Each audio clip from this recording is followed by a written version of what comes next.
Okay, కానీ ఇంతకీ ఆ సరుకు ఎవరిదో? చేతికి అందిందాన్ని అనుభవించాలే తప్ప అది ఎక్కడి నుంచి వచ్చింది, ఎలా వచ్చింది, ఎవరిదై ఉంటుంది అని ఆలోచించటం అనవసరం. ఓకే, కానీ ఆ సరుకు మా కైలాసం బావుదైతే కాస్త పండగ చేసుకుందామని అడుగుతున్నాను.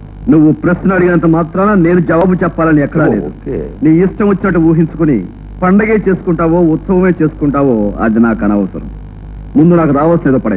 ఓకే, ఇదిగో ఓ 25,000 అయ్యగారికి ఇచ్చి పంపించు. అలాగనే రండి. ఓకే.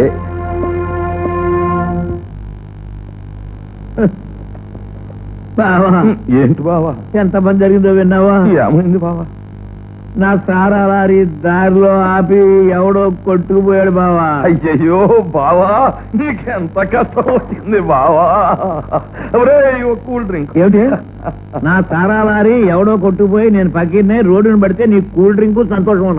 నాకే కాదు బావా, నుదుటు రాత రాసిన భగవంతుడు కూడా సరదాగా కూల్ డ్రింక్ తాగాలని ఉంటది ఈ సందర్భంగా.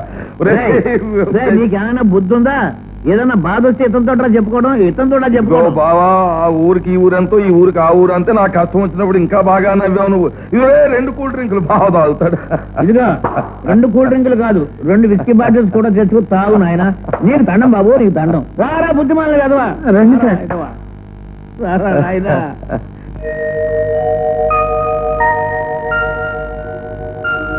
ఏమిటిది రాజా? చూడు, నీకే తెలుస్తుంది.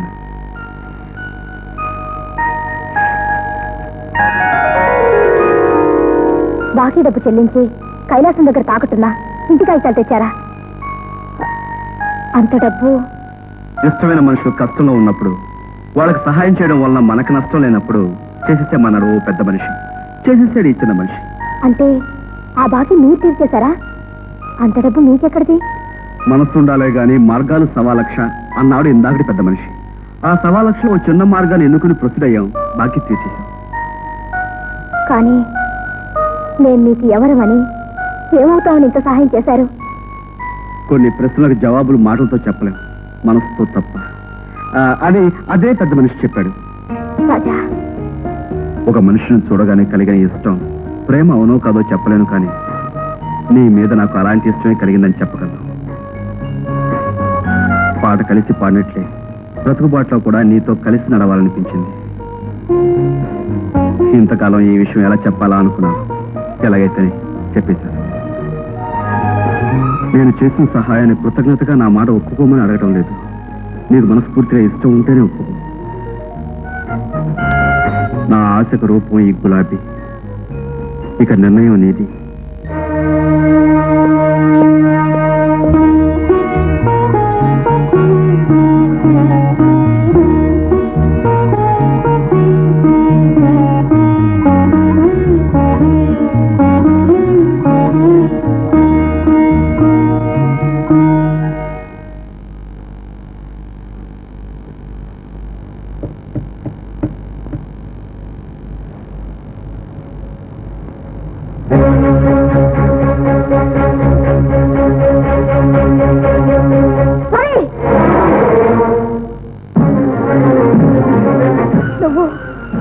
నువ్వు రవిబాబువే కదూ? జయ, నిజం చెప్పు, నువ్వు రవే కదూ? మా కుటుంబాన్ని అధోగతి పాలు చేసి పారిపోయిన రవివి నువ్వే కదూ? జయ, కానీ ఇంకేం చెప్పకు. మా నాన్నగారి కళ్ళు పోగొట్టి మా బ్రతుకుల్లో చిచ్చు పెట్టి చీకటి చేసిన నువ్వు ఇంకా ఏం సాధించాలని వచ్చావు? ఎంతమంది ఏడుస్తుంటే చూడాలని వచ్చావు? జయ, నేను చెప్పేది విను. ఇంకా ఏమిటి వినేది? నిజంగా నువ్వు మాకు సహాయం చేయాలని వచ్చిన మనిషి అయితే ఈ నిజం ఇంతకాలం నాతో చెప్పకుండా ఎందుకు దాచావు?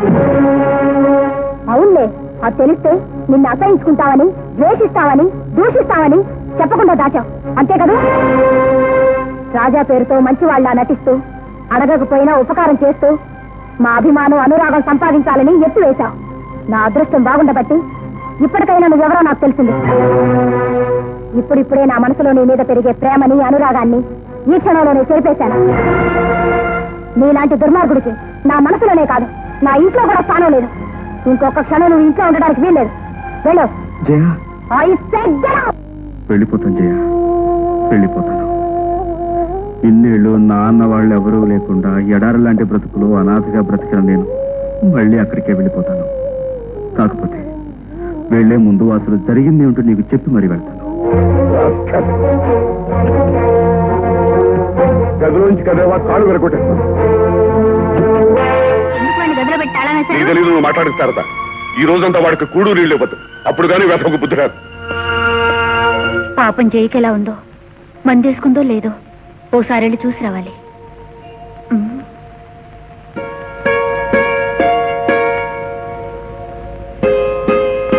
జయ, నా మీద కోపం వచ్చిందా?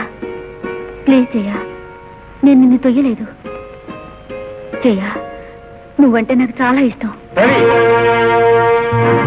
చేసింది చాలేదా? మళ్ళీ ఎందుకు వచ్చావు అక్కడికి? ఆ చచ్చిందో నువ్వు చూద్దావునా? వెనుక నుంచి అంకుల్, మళ్ళీ అడుగు పెట్టే కాళ్ళు కొట్టాను. అంకుల్, అంకుల్, వెళ్ళు.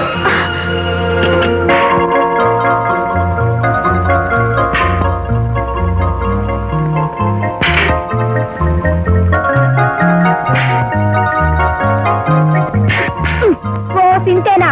నేనైతే ఎంత బాగా కొడతానో తెలుసా? అయితే ఈసారి చూడు.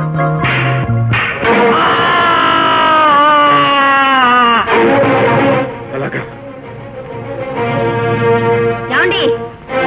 రవి, ఆగు! రవి!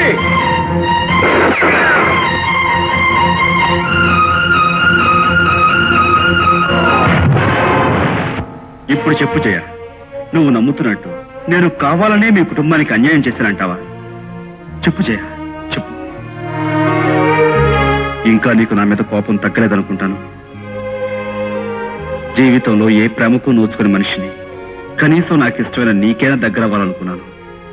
ఆ అదృష్టం కూడా లేదని అర్థమవుతుంది. పూజించే దేవతే శపిస్తే భక్తుడికి ఇంకా దిక్కెవరు? వెళ్ళిపోతాను జయ, వెళ్ళిపోతాను.